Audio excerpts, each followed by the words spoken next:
আসসালামু আলাইকুম প্রিয় বন্ধু সুরিত স্নেহভাজন। তো আপনাদের কাছে ওয়াদা করেছিলাম যে সেই মুসি থেকে মহাজন অতঃপর গল্পটা শুরু করেছিলাম, যে কারণে সেই গল্পটা শেষাংশ আবার আমার ডিলেট হয়ে গেছে, বিদায় পুনরায় ভিডিও করতে হচ্ছে। তা আপনারা তো রিল দেখেছেন বা গল্পের বাকি অংশটুকু আপনাদের বলছি। তো যখন ফড়িয়ারা ডেকে পাইলেন না, আর মুসি তো বারবারই চাচ্ছে যে ব্যাপারী সাহেব বলে ডাকছে, মহাজন সাহেব বলে ডাকছে। তা আমি একটু শুনিনি ডাকটা, খুব অনেক টাকা পয়সা খরচ করে আসছি, মহাজন ডাকটা খুব মজা লাগতেছে, আমি একটু শুনি। আর সর্বশেষে তারা বিরক্ত হয়ে চলে গেল যে কোত্থেকে কোন মুসি আইসে, চল যা ভাগ শালা মুসি বলে চলে গেল। তখন মুসি বুঝে বসল যে কিরে, আমি যে মুসির ঘরের এটা টের পাইল কেমনে? তো এতে তো কাজ হবে না, ও জাতের তা জাতেরই দরকার, যার যা কাজ না ওই অমুক বেচে তেল, একটা প্রবাদ আছে। তো যাই হোক, যার যে পেশা তার থেকে ভিন্ন পেশায় গেলে কিছুটা ঝামেলা হবেই। ঠিক আমাদের দেশের আমলাতন্ত্র, তারপর রাজনীতি, গণতন্ত্র বলেন, স্বৈরতন্ত্র বলেন, সবই সেই একই সিস্টেমের। তো আমাদের প্রশাসক যারা, সচিবালয় থেকে একেবারে সেই থানা পর্যায় পর্যন্ত অধিকাংশই নিম্নবিত্ত, মধ্যবিত্ত ঘর থেকে উঠে আসা সুপ্রতিষ্ঠিত ব্যবসায়ীদের ছেলেপেলেরা সাধারণত বেশি লেখাপড়া করেন না বা করতেন না, এবং তারা সরকারি চাকরিতে যাইতেন না। এখন ওই জন্ম কোথায়? মাটির ঘরে, বেড়া, কাঠ, টিন বা উপরে সন, এই ধরনের পরিবেশ থেকে আসার পর যখন এই যে দামি দামি আসবাবপত্র, দামি রুম, প্রোটোকল, সার, তারপর সুযোগ সুবিধা, সরকারি দামি গাড়ি, দামি বাড়ি, ফ্ল্যাট, এই পেয়ে ওনারা সেই মহাজন হয়ে যান।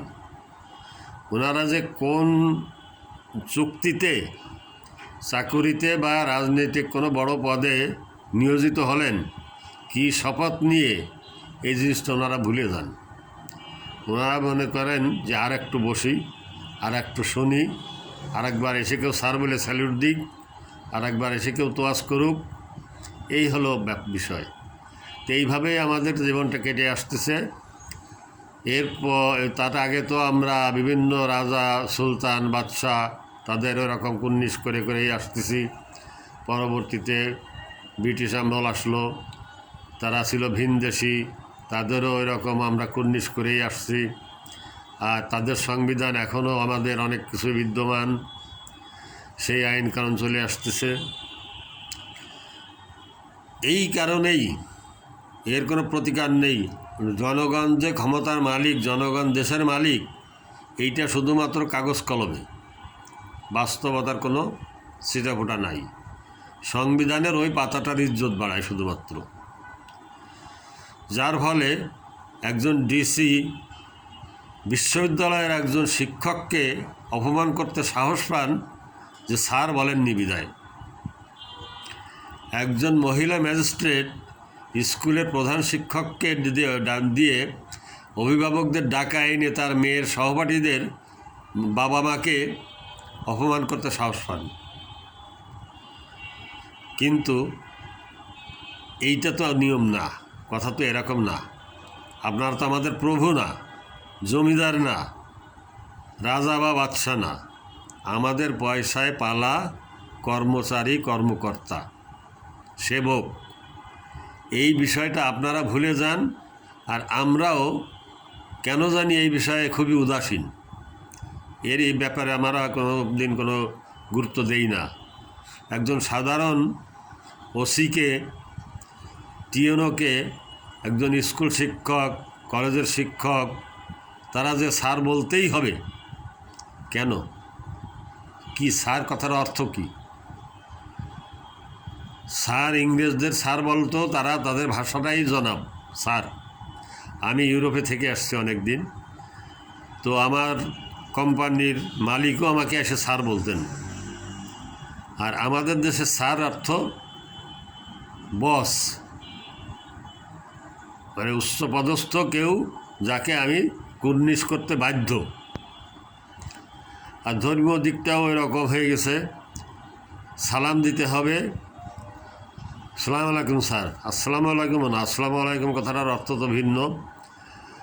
আসসালামু আলাইকুম স্যার, তার মানে আমি আপনাকে আদব জানাচ্ছি, আমি আপনাকে সম্মান জানাচ্ছি।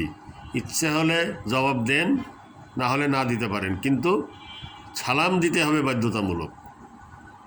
না, এইরকম বাধ্য কিন্তু জনগণ না, বরং জনগণকে সরকারি কর্মকর্তা কর্মচারীদের স্যার বলতে হবে, এটাই হলো নিয়ম। যদি আপনারা গণতন্ত্র দেখেন, যদি আপনারা ধর্মতন্ত্র দেখেন, যদি আপনারা সামাজিক বাস্তবতা চিন্তা ভাবনা করেন, তো এই সিস্টেম চলে আসতেছে, চলছে এবং চলবে।